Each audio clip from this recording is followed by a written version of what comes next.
그려내는 방식에 따라 사실은 조금 틀려요. 그러다 보니까 근데 어쨌든 가장 중요한 거는 내역을 뽑을 때 그냥 우리가 견적서를 뽑는데 그냥 공정별로 하는 방법이 있고 실별로 뽑는 방법이 있어요. 물론 공정은 뭐 처음에 가설공사부터 해서 우리가 계속 뭐 철거도 있고 아니면은 거기에 따라 뭐 벽돌이든 조적공사든 석공사든 토목공사든 뭐 이런 공정별로 해서 다른 방법이 있고 실별은 뭐냐면 우리가 주택이면은 뭐 욕실 아니면은 방 거실 이런 실별로 해서 사업공간 같은 경우는 뭐 화장실, 계단실 아니면은 업무공간 이런 식으로 실별로 이렇게 견적서를 뽑는 경우가 있는데 보통 이제 통상적으로 90%는 다 이런 공정별로 이제 진행을 합니다. 그래서 적산 순서가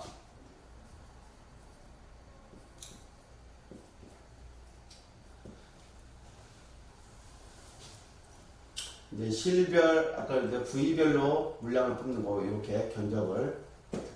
부위별은 바닥, 벽, 천정별로 뽑는 경우가 있고, 이제 실별로는 아까 각 실 어떤 공간에 맞춰서 뽑는 거. 부위별은 내가 서 있는 바닥, 벽, 천정이 대표적으로 세 분류를 하는 겁니다. 그 다음에 시공 순서. 물론 이제 시공 순서가 아니라 공정별로 뽑는 경우가 대부분이고, 그 다음에 내부에서 외부. 이제 작은 거부터 큰 거를 뽑는 개념으로 생각하시면 돼요. 왜 그러냐면 외부를 먼저 뽑고 내부를 뽑으면은 중복되는 부분, 특히 이제 놓치는 부분도 많이 생기기 때문에 작은 거부터 큰 거를 뽑는다고 생각하시면 되고, 그 다음에 거꾸로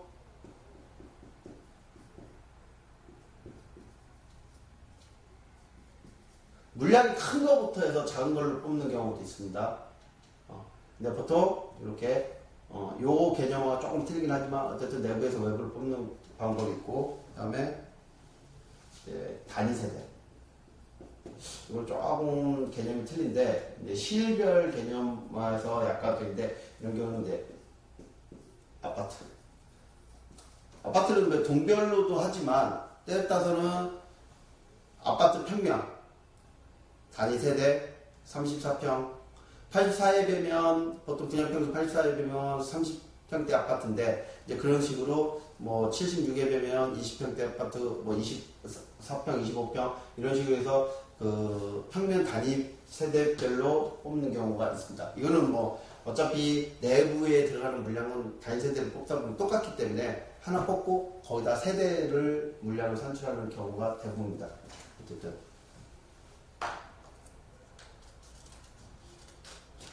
그리고 이제 아무래도 우리가 이제 뽑다 보면 단위 금액적인 게 소수점으로 뽑는데 우리가 어쨌든 우리나라 단위로 보면 1원 미만에서는 무조건 올려서 1원으로 치지 어떨 때는 뭐 10원 어떨 때는 뭐 100원 1000원 이런 식으로 해서 그 단위를 끊는 경우가 있지만 어쨌든 기본은 1원 이상이다. 뭐 1.5원 이런 식으로는 표시를 안 하고 1원 단위까지만 표시를 해준다는 거. 보통 이제 통상적으로 화폐 가치가 우리가 좀 높기 때문에 뭐 10원, 100원 단위도 끊는 경우가 많이 있어요. 근데 물량이 많을 때는 1원 단위 가지고도 계속 적용을 시킵니다. 그래서 지금 28페이지 보면은 우리가 이제 단위하고 그다음에 이제 자재에 따라서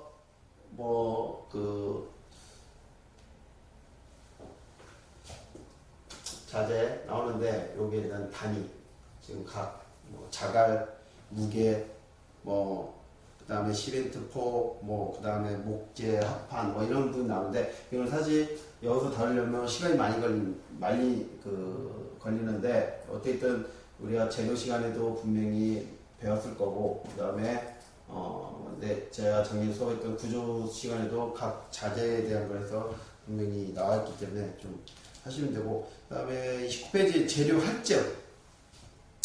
할증 아까도 설명했지만 그 할증에 대한 거는 자재의 특성 단위, 포장 단위 나오는 포장 단위에 따라, 그 다음에 뭐 제일 작은 뭐 벽돌 같은 경우 뭐 모래는 부피로 나가기 때문에 이런 거에 따라 그 할증 적용되는 게 틀립니다. 뭐 보통 3%, 5%, 10%까지 있는데 이거는 어떻게든 여러분들이 책을 보시고 뭐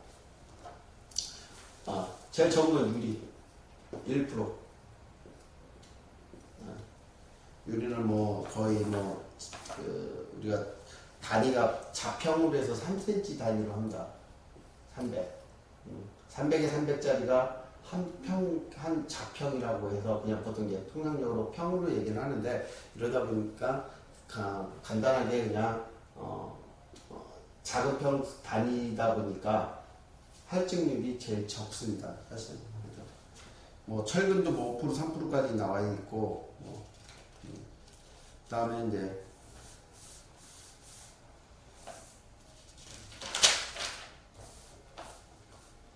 콘생각 이제 문제를 한번 좀 나와 있는 문제를 한번 잠깐, 물론 이제 또 이제 시험에 나오는 문제 중에 하나인데, 여기서 이제 품생과 인력과에 대한 개념, 아까 설명했듯이 이제 그 개념만 좀 알고 계시면 뭐 첫 번째 문제 뭐 별 어려움 없이 풀 거고,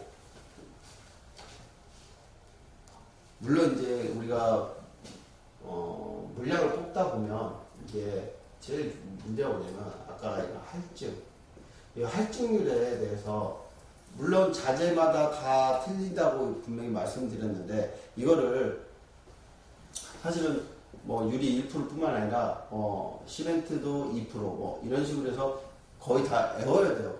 뭐 3%짜리 뭐 5%짜리 10%짜리 사실은 이게 이제 표에 뭐 30페이지에 다 나와 있어요. 나와 있는데 아마 30페이지 보면 다 나와 있으니까 한번 여러분들이 그거를 적용하는 거를 한번 좀 뭐 대면 수업을 했으면 이거 분명히 뭐 테스트를 할 건데, 어쨌든 요 그 할증에 대한 거는 여러분들이 좀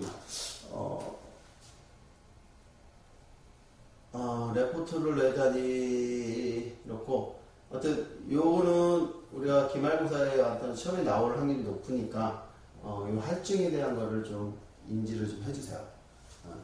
물론 이제 이게 뭐 그 할증 자체가 워낙 자재가 많기 때문에 100%인지는 못하지만, 여기 나와 있는 거는 가장 통상적으로 많이 쓰는 자재를 위주로 했으니까 해주시고, 일단 이제 2장까지는 끝났는데, 우선 이번 시간에 제가 이제 여러분들한테 잠깐 이제 여러분들이 선택을 일단 어쨌든 저희 건축가로 왔기 때문에 여러분들이 향후 이제 진로를 결정하는데 좀이라도 도움이 될 만한, 우리가 여러분들이 이제 2년 동안 배워서 우리가 산업기사 시험을 올해부터 보는데, 물론 이제 2년의 경력이 있으면 기사 자격증을 딸 수 있고, 물론 이거를 여러분들이 꼭 필수적으로 따야 되지만, 뭐 요즘은 이제 이 산업기사 따는 게 여러분들 우리 때보다는 많이 인원이 적고 실질적으로 좀 어렵게 느껴지다 보니까 이제 못 따는 경우가 많은데, 어떻게든 우리가 이쪽 졸업하고 계속 이 길을 간다고 하면 산업기사를 따야 되고, 뭐 여기다 안 되면 기능사라도 자격증을 따셔야 돼요. 아니, 기능사를. 왜냐면 기능사라도 따야지만 여러분들이 졸업 후에 여러분들이 이제 졸업하고 우리가 갈 수 있는 곳은 굉장히 많아요. 뭐 이제 뭐 설계사무실이 보통 인기가 별로 없지만, 설계사무실 그다음에 시공도 뭐